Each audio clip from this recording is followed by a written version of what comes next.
Good morning, guys. Prepper Madness here. I was going to get going on doing some forging today, but I'm going to need some fuel. So I'm just going to show you how to make charcoal. Okay, now charcoal has a few different uses, which we'll be getting into later here.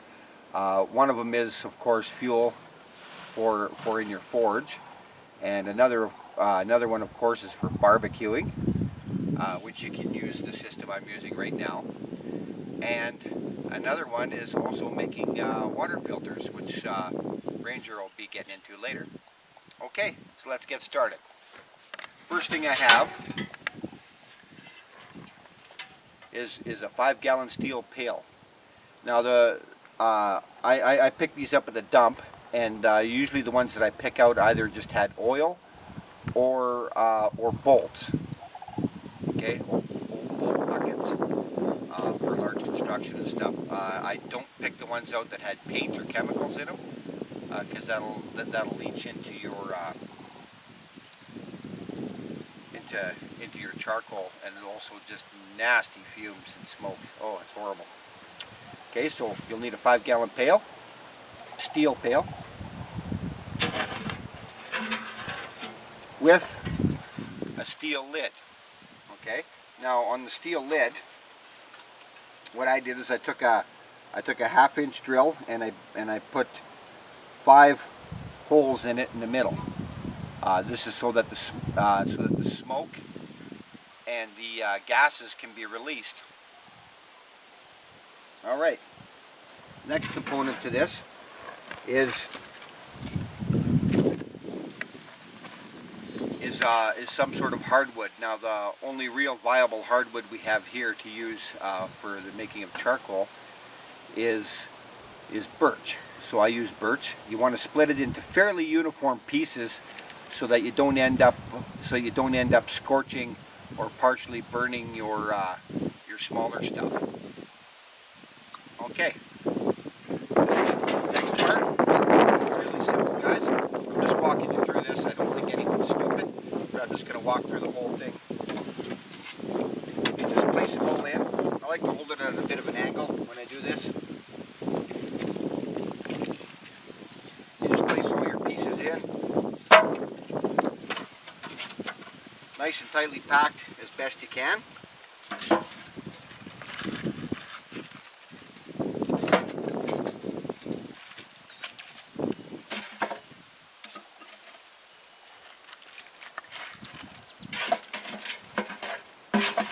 And if you got any larger pieces, put them to the outsides.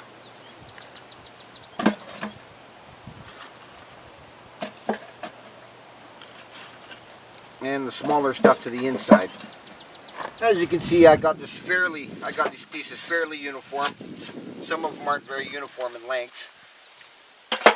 I found it doesn't really matter if you use green or seasoned.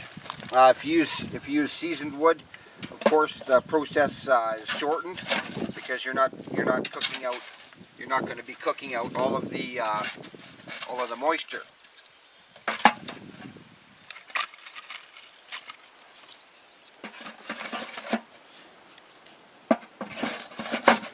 Give it a shake.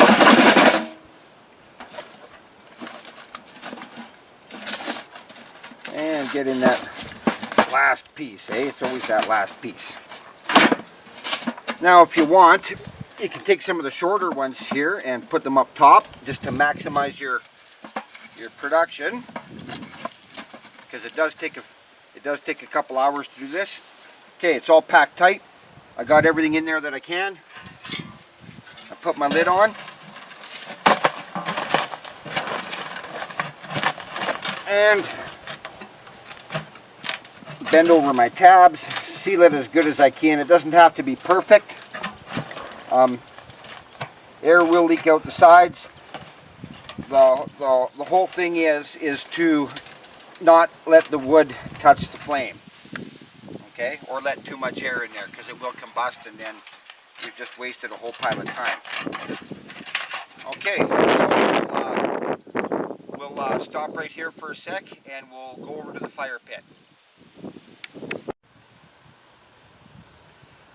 Hey, I'm back again here. Okay, now I'm over here at my fire pit, and I'll show you how I laid it out. Okay, I placed my bucket in the middle, and I took a bunch of those wood chips that I was using on the adze, and I put them all around the edge. You'll see them in the middle here too a little. They spilled down a bit, and then I took some birch bark. Put it around in a few different spots to light, and then split up a bunch of scrap wood and really old firewood,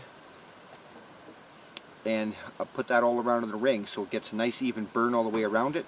At the bottom of this pit, this is an old tire, or an old tractor rim, so it had an open bottom in it. You can see down here that there's a grate in the bottom, and I cut a draft opening in the side of it from the bottom so that it has an uplift of draft. Okay, enough of me talking. I'll get her all lit up. Oh. A little bit of wind today, kind of playing havoc.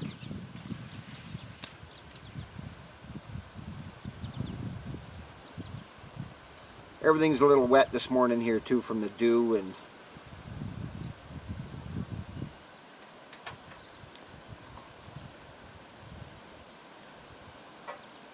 the rainfalls and stuff. That's not cooperating very good. There we go.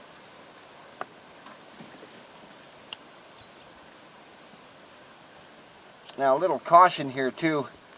With something like a fire pit like this with an open draft in the bottom there, don't pour gas around the edge and then light your fire, because if it goes down through that draft hole and collects, the gases collect in the bottom, and when you light it, it kind of blows up. Okay, I'll explain to you what's going to be happening here. Once the fire gets rolling good and hot, you'll see a white.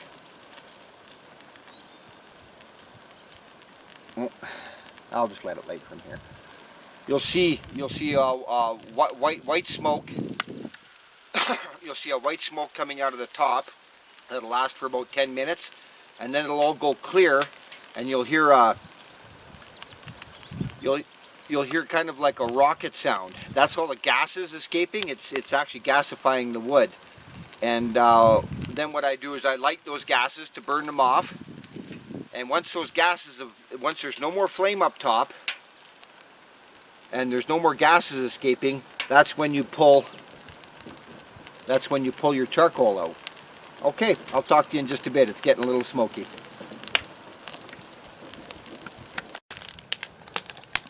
Alright, back at you. Just thought I'd show you the cyclonic effect that draft hole in the bottom, you can see it cut in there in the bottom of the rim, has on the fire. It's been like 2 minutes since I lit it, and it's just tearing away. I'll be back to you as soon as the smoke starts rising, just so I can show you what's happening. Okay, talk to you in a sec. Okay, 5 minutes into the fire burning, about 7 minutes actually into the fire burning. You can see we have a bit of a smoke wisp coming out of the top of the barrel. When this stops, I will go over and light it. It should take about 15 minutes or so. This wind would quit changing direction. Okay, talk to you in a sec. Okay, so while I'm waiting for the wood to gasify here, I'll just have a quick talk about what types of wood I use making the charcoal, and which woods to use for which uses.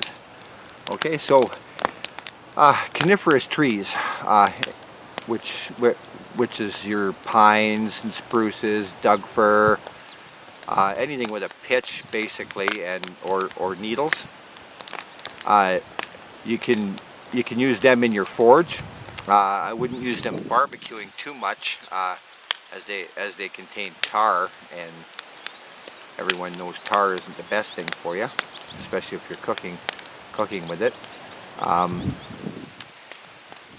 You can. Maggie's over here bugging me, the neighbor's dog. Hello, Maggie. Okay, go. Anyhow, she won't go. She'll leave me alone. Anyhow,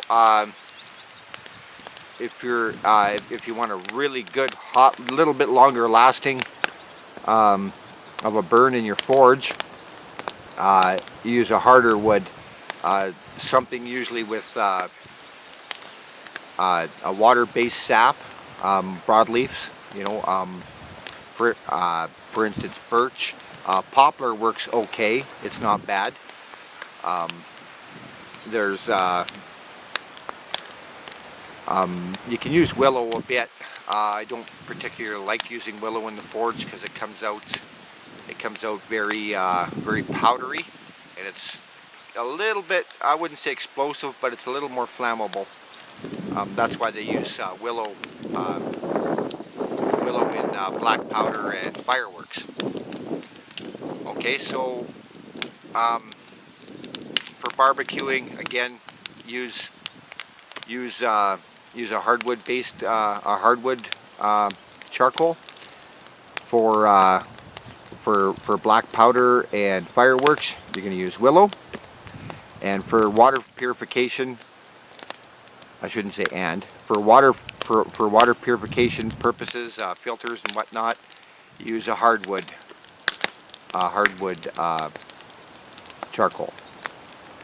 Same thing for barbecuing, use a hardwood charcoal. Okay, so that's about it there. As you'll notice, I almost cleaned up a little bit here a few days ago. I let her grow back a little bit of stubble a bit, and of course I made the head white and tight. I'm not wearing my other hat because it doesn't fit on my head anymore, and just kind of plops over my eyes.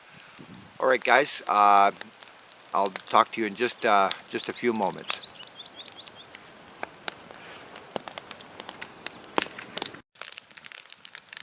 Okay, 38 minutes from the time I lit the fire to now. You can see the flames leaping out of the top.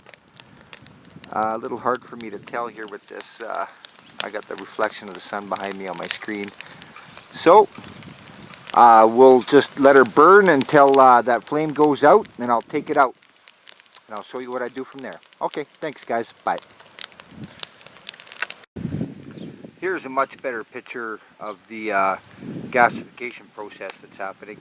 You can see those flames just leaping up right now. As for the amount of fuel this took, it took, meaning the wood, to burn in the pit, it took 3 good-sized arm loads. Like I said before, it's mostly just scrap, and it's overly dry firewood that I've had for probably 2 years, leftover stuff from the winters. Okay guys, talk to you in a bit.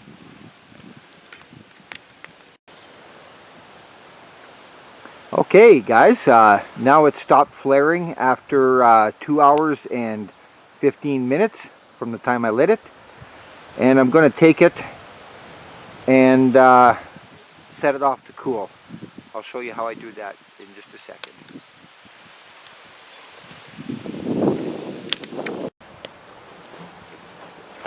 Alright, I lifted it out of the fire with my hook. I set it down like this, lid facing down. This wind isn't going to help, so I'll have to yell a little. And push it up here into the middle of all this sand, and then just kick sand around the edge. Okay, you don't want any air getting in here, or you'll burn all your charcoal.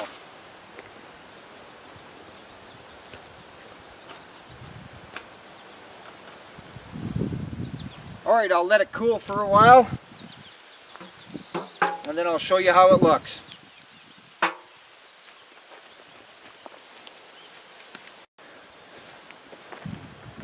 Okay guys, I'm back. I've let this cool down. It's still a little warm to the touch. Now let's flip her up and see what we got. Should be wearing gloves, but